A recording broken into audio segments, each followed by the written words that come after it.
ఏదైతే గ్రామ స్థాయి నుంచి ఉండేటటువంటి ప్రజల దగ్గర నుంచి కూడా ఇప్పుడు ఇన్ఫర్మేషన్ తీసుకుంటున్నారు. అసలు ఈ ప్రోగ్రామ్కి సంబంధించినటువంటి ముఖ్య ఉద్దేశం ఏంటి? ఇండియాలో ఏ రాజకీయ పార్టీ కూడా ఇట్లాంటి సెలక్షన్ ప్రాసెస్ చేయలేదు.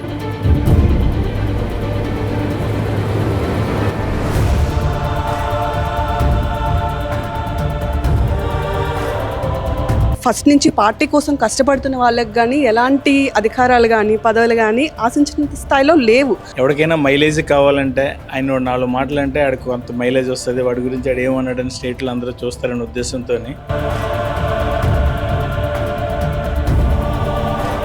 చాలా వరకు గ్రౌండ్ లెవెల్లో అందరూ చాలా డిసప్పాయింటెడ్గా ఉన్నారు. ఆ ఉన్న కొద్ది మంది ఆయన సానుభూతి పరులు కూడా ఒక నిర్ణయానికి వచ్చేసరికి ఇక్కడ ఏ పాలిటిక్స్ టాపిక్స్ వచ్చినా సరే, గాసిప్స్ వచ్చినా అందులో మీ అధినేత పవన్ కళ్యాణ్ గారిని ఇన్వాల్వ్ చేస్తూ చాలా వరకు సోషల్ మీడియాలో ట్రోల్ చేస్తున్నటువంటి ఇన్సిడెంట్స్ కూడా చూస్తున్నాం. ఎందుకు ఆయన అంతగా ట్రోల్ చేస్తున్నారు అనుకుంటున్నారు? యాజ్ ఏ పార్టీ మెంబర్గా మీ ఒపీనియన్ ఏంటి? 29లో కూడా మనకు అవకాశం లేదు, లేదంటే మతాల మధ్యలో క్లాష్ తీసుకురావడానికి.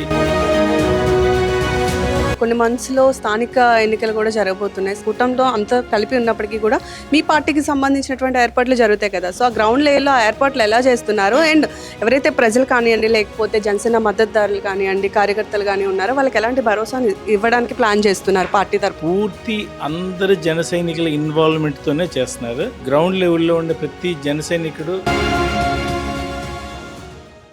నమస్తే, welcome to QTV media. This is సౌమ్యారాం.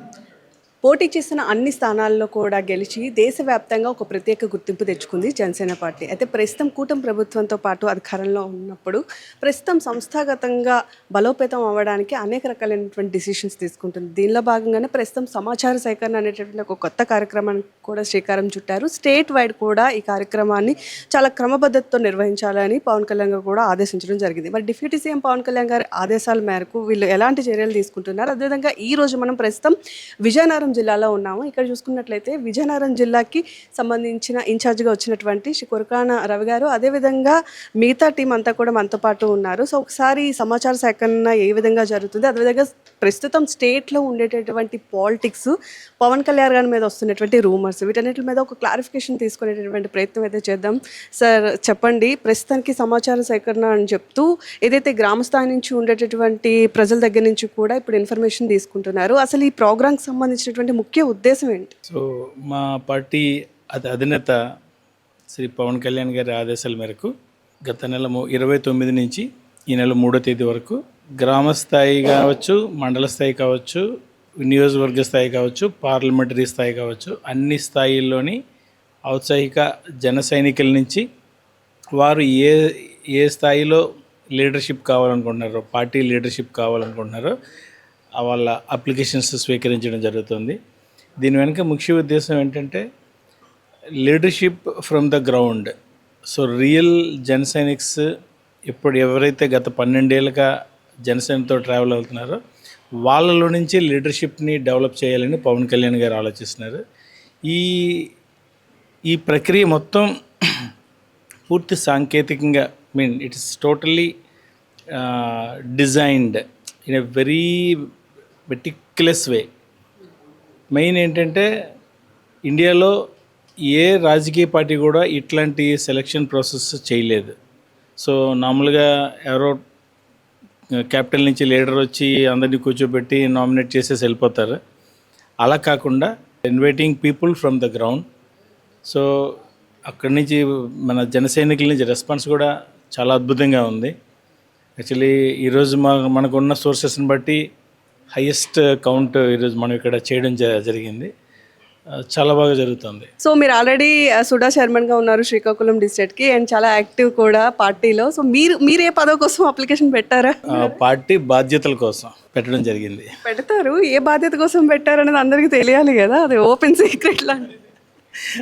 అది అందరూ పెడతారు, ఎవరిని ఏ పొజిషన్లో ఇవ్వాలనేది పార్టీ అధినేత నిర్ణయించేంత వరకు మేము అది రివీల్ చేయలేం. Right sir. సార్ చాలా వరకు చూసుకున్నట్లయితే కూటమి ప్రభుత్వంతో పాటు అధికారంలోకి వచ్చిన తర్వాత జనసేన ఇప్పటి వరకు కూడా పార్టీలో ఉన్న వాళ్ళు కానివ్వండి, లేకపోతే ఫస్ట్ నుంచి పార్టీ కోసం కష్టపడుతున్న వాళ్ళకి కానీ ఎలాంటి అధికారాలు కానీ పదవులు కానీ ఆశించిన స్థాయిలో లేవు.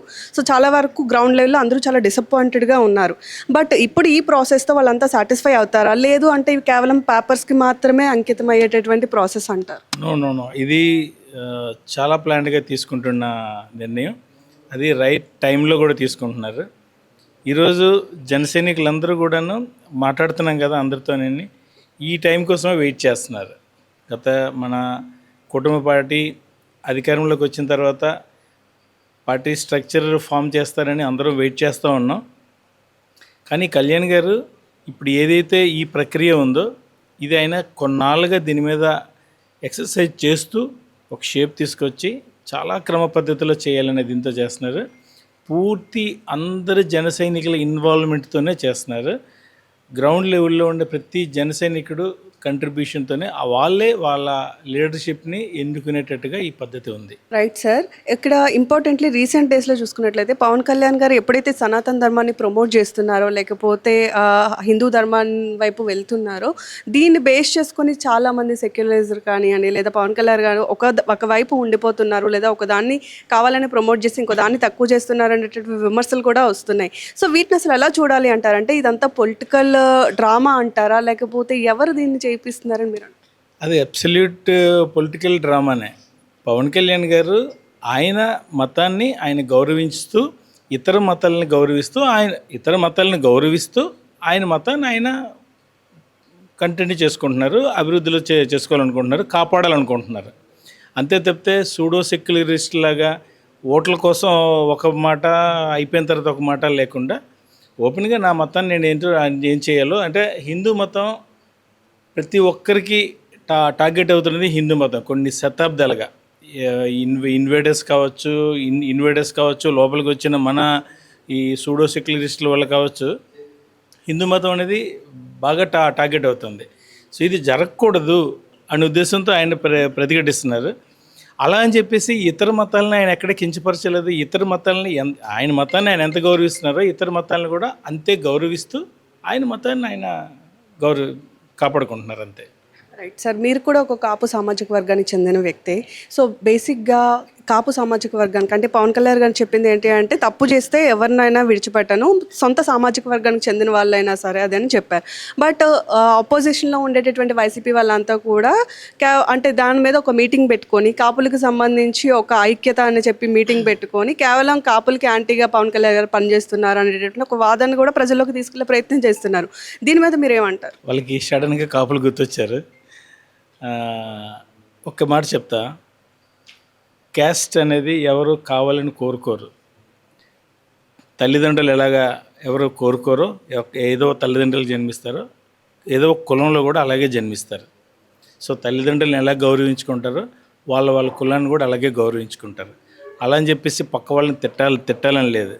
సో ఈ జగన్మోహన్ రెడ్డి గారు ఆయన వ్యక్తిత్వపరంగా ఎప్పుడు నెక్స్ట్ గ్రో అవుతారో తెలీదు. సో ఆయన స్థాయి అక్కడే ఉండిపోయింది. కులాల మధ్య మతాల మధ్య ఏదో ఫైట్ చేసుకొని ఏదో విధంగా రాజకీయ లబ్ధి పొందామని చూస్తున్నారు. ఆయనకి పరిస్థితి అర్థమైపోయింది. సో 29లో కూడా మనకు అవకాశం లేదు అనే విషయం ఆయనకు అర్థమైపోయింది. సో దానికోసం ఏం చేయాలని చెప్పేసి కులాల మధ్యలో ఒక క్లాష్ తీసుకురావడమో, లేదంటే మతాల మధ్యలో క్లాష్ తీసుకురావడానికి విఫల ప్రయత్నాలు చేస్తున్నారు. ప్రజలు పూర్తి అవగాహనతో ఆయన కుటిల రాజకీయ ప్రయత్నాలని అర్థం చేసుకుంటూ చేదరించుకుంటున్నారు. అది ఆయనకి అర్థం కావట్లేదు. ఆయన ఇంకా నిమ్న స్థాయి రాజకీయాలు చేస్తూనే ఉన్నారు తప్పితే ఉన్నతంగా ఆలోచించడం అనేది ఆయనకి రాదు. ఎందుకంటే సాక్షాత్తు అసెంబ్లీలోనే గౌరవ ముఖ్యమంత్రి గారి సతీమణి గురించి అసభ్యంగా మాట్లాడిస్తూ వాళ్ళ నాయకుల చేత ఆయన చిద్విలాసంగా నవ్విన సంస్కృతి అయింది. ఆయన సొంత చెల్లిని ఆయన తల్లిని కూడా ఇంట్లో రాకుండా ఎలా చేస్తారో మనం చూస్తున్నాం. వాళ్ళ చెల్లి మీద కూడాను వాళ్ళ పార్టీ నాయకుల ద్వారానే అసభ్య పదజాలంతో తిట్టించిన గనుడు జగన్మోహన్ రెడ్డి. అలాంటి జగన్మోహన్ రెడ్డి గారిని ఈసడించుకొని 151 నుంచి 11కి తీసుకొచ్చారు. ఈయన ఇలాంటి రాజకీయాలు చేస్తే ఆ ఉన్న ఒకటి కూడా పోయి ఒకటే మిగులుతుంది. 2029లో మావిగన్ దీంతో మేము వెళ్తాము, అమరావతి దీంతో మీరు వెళ్ళండి తేల్చుకుందాం అని చెప్పి బహిరంగంగా ఆయన సవాల్ వేసినటువంటి సిచ్యువేషన్ కూడా మనం చూసాం. సో దీని మీద మీ ఒపీనియన్ ఏంటి? పిచ్చి ముదిరింది, రోకలి తలకి చుట్టండి అన్నాడంట, అంతే. సో ఇప్పుడు ఏంటంటే ఈ విషయంలో ఇంకోటి మనం గుర్తించాలి కాదు, జరుగుతున్నది పాపం వైసీపీ క్యాడర్ మనకైనా 29లో పాసిబిలిటీ ఉంటుందేమో, ఏమైనా కూటమి ప్రభుత్వం ఏమైనా తప్పులు చేస్తే అది మనకి బెనిఫిట్ అవుద్దేమో, మనకు 29లో అవకాశం ఉంటుందేమో అని ఒక ఆశతో ఎంతో కొంత ఒక 2% 3% ఆశతో ఉన్న ప్రజలు కూడా, అంటే వైసీపీ సానుభూతి పరులు కూడా ఈరోజు జగన్ నమ్మితే ఇదే పరిస్థితి, ఈయనకి ఇంతకంటే ఎక్కువ ఆలోచనలు రావు అనే ఒక నిర్ణయానికి అయితే ఈరోజు రావడం జరుగుతుంది. ఆయన 2014-19 మధ్యలో అసెంబ్లీ సాక్షిగా చెప్పారు, అమరావతికి పూర్తిగా మేము ఆమోదం తెలుపుతున్నామని అసెంబ్లీ సాక్షిగా చెప్పారు. ఆయన అధికారంలోకి వచ్చిన తర్వాత 3 రాజధానులు అన్నారు. 3 రాజధానులు ఆయన చేసింది ఏమీ లేదు. మళ్ళీ ఓడిపోయిన తర్వాత అమరావతి అన్నారు, మళ్ళీ కొన్నాళ్ళు పోయిన తర్వాత మావిగన్ అంటున్నారు. సో ఆయనకే స్థిరత్వం లేదు, ఆయన ఏం చేయాలో ఆయనకే క్లారిటీ లేదు. సో గత 6-7 ఏళ్ళలో చూసుకుంటే ఆయన ఎన్ని పిల్లి మొక్కలు వేశారో మనందరూ, రాష్ట్ర ప్రజలందరూ చూస్తున్నారు. ఇప్పుడు నేను చెప్పిందే, ఆ ఉన్న కొద్ది మంది ఆయన సానుభూతి పరులు కూడా ఒక నిర్ణయానికి వచ్చేసరికి ఇక జగన్ నమ్ముకుంటే మనకేం లేదని ఇదే జరగబోతుంది.